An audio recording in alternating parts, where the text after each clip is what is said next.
Hello, great souls. So good to be with you today. Let's take a moment to center ourselves with a prayer to begin. Heavenly Father, Divine Mother, friend, beloved God, great masters of self-realization, Jesus Christ, Babaji Krishna, Lahiri Mahashaya, Swami Sri Yukteswar, and Paramahansa Yogananda Ji, saints of all religions, friend and guide, Swami Kriyananda, we humbly bow to you all. Guide our time together. Help us to perceive thy living presence of joy within us. Help us to be perfect channels of thy divine love, thy divine light, thy divine wisdom, and thy divine joy in all that we do. Bless our time together. Help us to awaken in thee. Om. Peace. Amen. Okay, so today our focus is the 12th step in yoga and the 12 steps, and the principle is living with joy. So I'm going to read the step as it appears in the 12 steps, and then we'll talk about this and yoga. So the 12th step reads, having had a spiritual awakening as the result of these steps, we tried to carry this message to alcoholics and to practice these principles in all our affairs. Having had a spiritual awakening as a result of these steps, we tried to carry this message and to practice these principles in all our affairs. So the idea here with the 12th step, and there are many 12-step programs, is that it's a program of service, that we go through the principles, practicing them, living them, and we then share what we've learned. So service is very, very central to both the 12-step practice and also to yoga. And I thought I'd read a little bit from the manual of yoga and the 12 steps. Some of the wording is nice here. So from our manual, Living Yoga and the 12 Steps, the last step is about living the spiritual principles in everyday life. And the primary pathway suggested for doing this is service. Both yoga and the 12 steps emphasize the power and importance of seva and encourage us to make it the focus of our life. Yogananda said, the channel is blessed by that which flows through it, meaning that when we serve as an instrument of the divine, we are blessed in the process. Helping others in this way has a spirit of humility.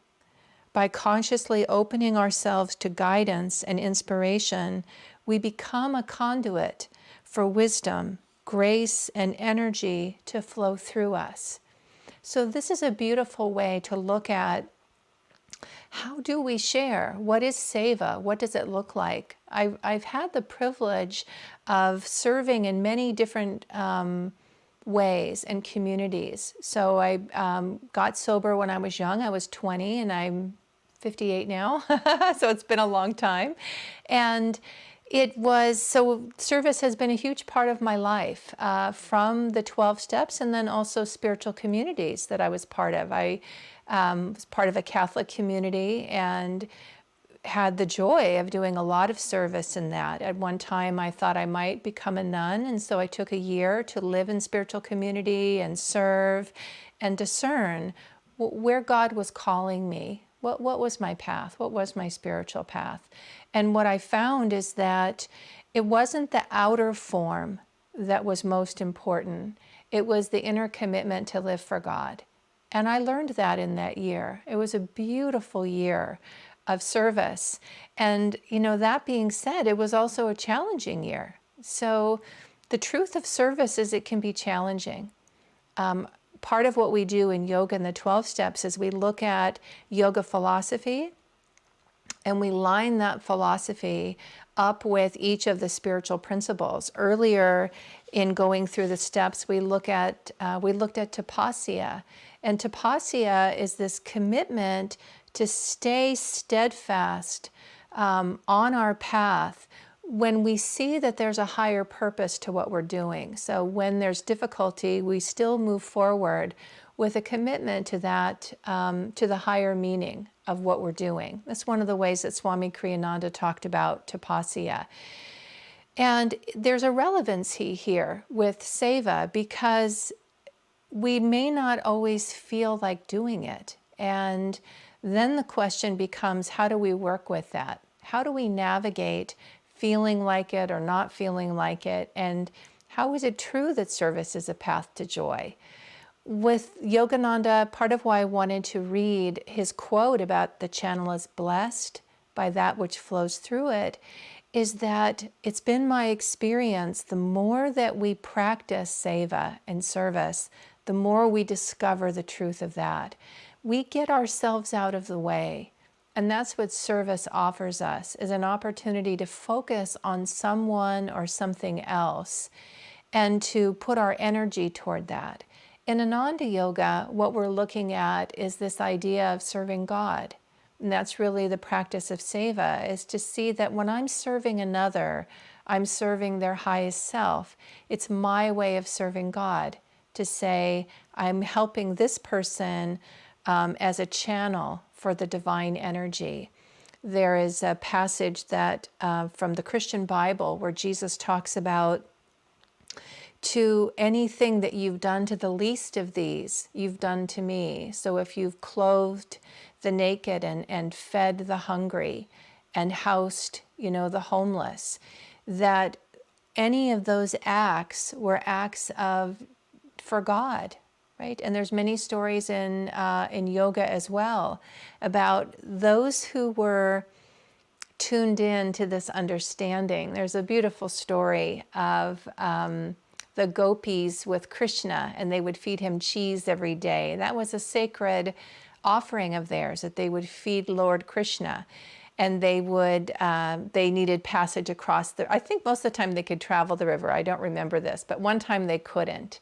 And I believe it was Vyasa, I'm not sure about this, but they asked for his help. They were, we need to get across the river. We have this cheese for Krishna. He said, what cheese, what cheese? And then he ate most of the cheese, which was horrifying for them because this was sacred. They were giving it to their Lord. What is he doing? And he just ate until he couldn't eat anymore. And then he commanded the river. He said, again, I won't remember exactly how he said it, but in essence, if I've not eaten any of this, let the waters part, right? And they did. And so the gopis, okay, well, they run across the riverbed and they bring cheese to Krishna, who'd been napping, and he awakens and says, oh, no more cheese, no more cheese. Because Vyasa had eaten the cheese on behalf of Krishna, and Krishna had filled up with that offering. So the sweetness of that understanding that when we're serving God. And what's very, very helpful about that is it broadens our experience of service, and it helps us to be non-attached to what it looks like when we serve. That can be one of the challenges of service. Oh, well, I'm going to help with something. Let me help with this, right? Maybe it's a project and you think, oh, I'll help with that. And then the project doesn't seem to go well. So does that mean that the seva didn't go well? What we would look at is the spirit with which we dedicated ourselves to the project. And if in the serving, our consciousness is expanded and we feel closer to the divine. And I always return to the 8 aspects of God. Asha recently gave a beautiful series on this. So if you want to know more, that's something you can look online and find. She talked about each one of these aspects that Yogananda said we can literally touch and know God in 8 specific ways. And so when we're practicing seva, and right now we're looking at joy, and this is one of the ways that Yogananda said God is joy. So when we're experiencing joy, we are touching and experiencing God. So by being able to say, I give to you my service, And whatever the outcome, it's yours, Lord, right? It's yours. It's not mine to control. We can't control it. So there's a term in yoga called nishkam karma, which is selfless service, and it's service without the attachment to the fruit of service, which is especially helpful when things don't seem to go well. But it's also a practice even when they go beautifully well, right? We're still not attached to that, and we can be pleased. We can be pleased that it went well and that others appreciated it. It seemed to have benefit. I mean, that's a lovely thing. You're just appreciating God in that, right? And if it doesn't go well, you're offering that to God to say, well, I did my best. Right? I'm very reminded, and I was thinking of different aspects of seva and service. And some years ago, one of my dear friends here, Vivekadevi, had the experience. She was doing speaking of Krishna, she was doing a Krishna altar. And some of you may have heard this story before. And Vivekadevi, I hope it's okay that I'm sharing it.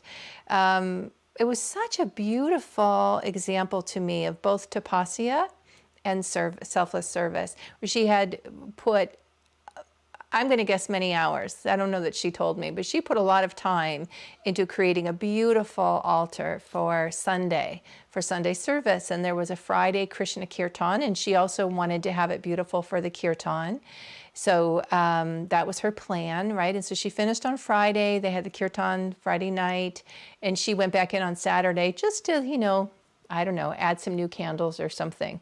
And as it turned out, the altar had been profoundly changed, which if you've ever done anything like that, I've done a little bit, it's a very big deal because things are just so devotionally put in place, and to move things around in a big way changes everything. It's not a simple fix, is what I'm trying to say. So she went in on a Saturday morning with the thought of a simple, I'll just put fresh candles in.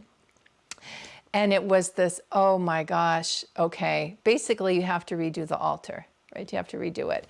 And she had her moment of coming to terms with that and said, okay, surrendered. Okay, well, I have to do it. We need it for tomorrow. They needed it for Sunday. And so she spent hours redoing the altar. And by the end of the day, she noticed that her experience of bliss was palpable. Right? And it just suddenly occurred to her that she had been given an extra day with Divine Mother. And she really got it. She got the message of, oh, Divine Mother, you just wanted to spend more time with me. That's what this was. And that is a beautiful reflection of what seva looks like. It's true. That's what's happening. The more that we offer ourselves to the experience, the more joy flows through us. And we begin to realize, what else would I like to be doing? What else is there to do? And so part of the practice then is that experience gets expanded further and further, so that every moment is a moment in which we're offering our life to the divine. That's the essence of this step, living with joy and service. That every moment I'm saying to God, this is your life, God. And I want to be here for you. I want to offer my day to you, this class to you, whatever it is. And the more we do that, the more we feel God responding with these divine qualities. So it seems like, and this is the paradox of renunciation, it seems like we're giving up, right? It seems like we're giving up. We're gaining. So we are letting go for sure. And a lot of times what we're letting go of is our way of doing things. So this absolutely shows up with seva. And it sometimes, I feel like in that story of my dear friend, and I've had this many times, where the universe is challenging me to say, could you do that again? Like, that was lovely. Could you do that again? To say, yes, I could do that again. I will do that again. That willingness, Devi tells a beautiful story about this. She was the end of her week, And she was very tired and had been looking forward to, after dinner, sitting down with Joe Tish and watching a movie together. And to just have a quiet evening at home, resting, homemade soup. It was a little bit stormy out, so it was just kind of feeling like, oh, this is the perfect end to a very, very busy week. She was home, she was finishing the soup, and just already feeling so much appreciation of this opportunity to rest, because she was feeling quite tired, and she got the phone ring and she answered it. A dear friend in the community, this is up at the village, Ananda village, had a cold, was very sick with a cold, and was not able to get out and get food for themselves. And so they called asking if there was any way that she could bring them some food to eat. And Devi said, yes, I can. I'm making soup right now. I'm just finishing the soup, so I'll pack some up for you and I'll bring that over. And the friend was so relieved and so appreciative. And so they hung up, and Devi packed up the soup and maybe had to get dressed again, I'm not sure, but certainly bundled up to go out into the rain. Went out, got in the car, started driving to her friends, and suddenly was overcome with this joy and profound gratitude that this practice of seva had become so much a part of her life that she could respond instantaneously with yes.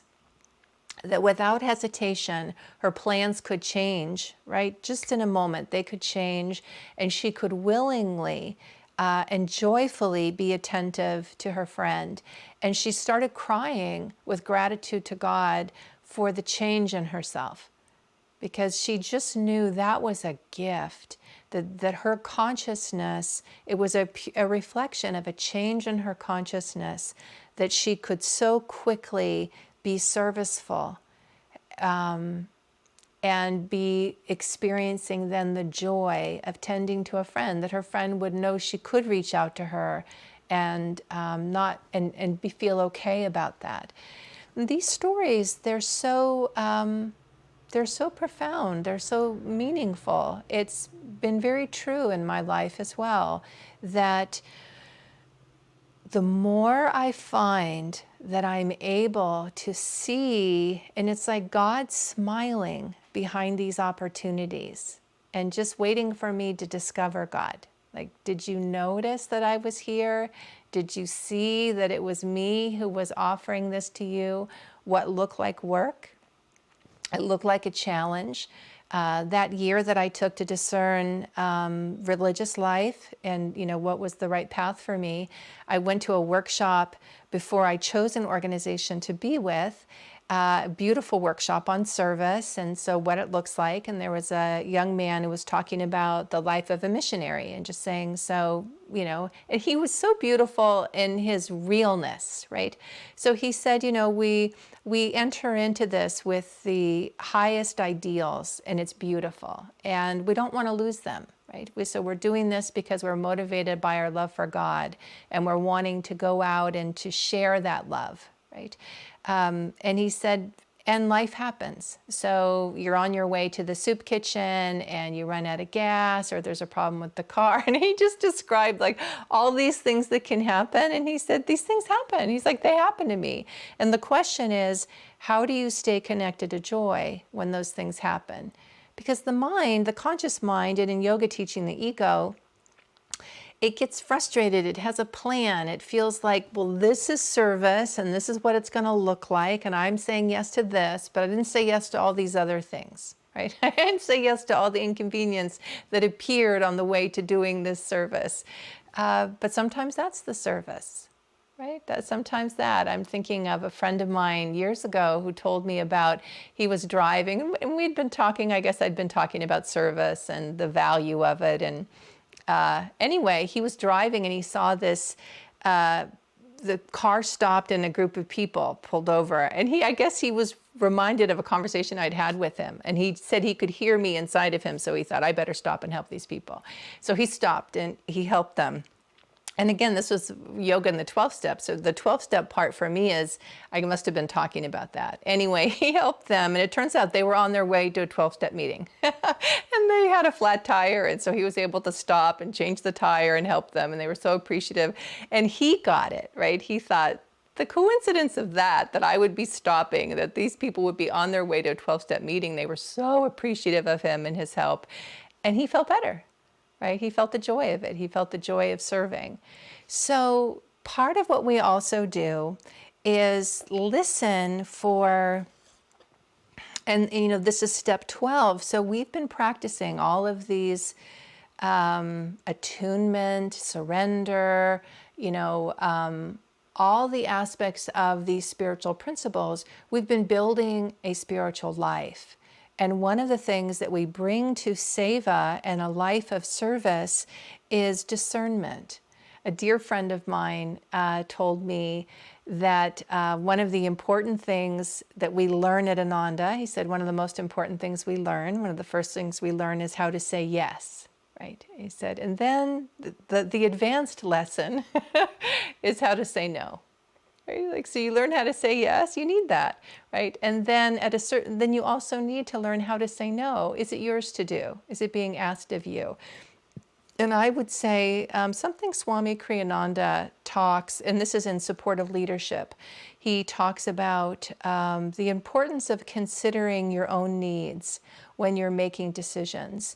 And again, this is important because there might be something that is of value to do, and you can see that. You can see it's of value. And then to ask yourself, but can I do it? Like, and what I mean by that is, are you able to say yes to that and maintain and really genuinely practice seva, so uplifted consciousness and attunement to God as you're practicing that? Sometimes the answer is you need rest. Sometimes the answer is your plate is too full. Sometimes the answer is no. But whatever the reason might be, and actually, it's a great moment of spiritual maturity, because one of the tricky things, because the ego likes to look good. So the ego loves to look good because it sees its security outside of itself. And Master said that our ego is our soul identified with the body and the personality in the material realm. So the our ego, it's awakening, right? It's discovering our true nature. We're already free, but it doesn't remember that. So we can get trapped into looking good. Like, oh, it would look good to say yes. Is it authentic? Can you really say yes? You don't want to lose joy in the process of it. If you're not able to maintain joy, then some discernment is needed. Maybe you need support from others. Maybe you need to play chanting. Maybe I need to take a break in something. But I don't want to be doing it begrudgingly, because that's not seva, and it won't expand my consciousness. And the energy I'm putting into what I'm doing is not good for others. Swami tells a story of, I think he was in England, and he was on a panel of speaking about spiritual topics, and it just so happened that a minister went before him who, as Swami describes, was basically pounding the pulpit and saying, serve the poor, you must be doing good works. But his whole message was just so negative, I guess dour, it was kind of this guilty message of you must serve. And so Swamiji was just sitting there listening, and then it was his turn to get up. And his message was, it's very good to do those things as long as you can do them with joy. So yes, serve the poor, feed the hungry, do these things. These are very good things to do in a spirit of joy. What you want to be doing is sharing joy, because that's God. God is joy. So everything that you do, make sure that you do it in that spirit.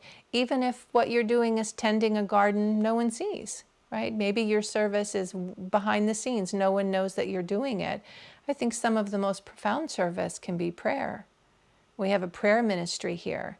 And, you can have your own, right? You could write to Ananda to find out being part of it. You can have your own prayer ministry where, who is it that's in need? And could you take some time each day to put their name if you have an altar, on your altar, light a candle for them and send them energy, send them healing thoughts, send them divine light. It's a beautiful way to practice service. Service is not what we do, it's how we do it.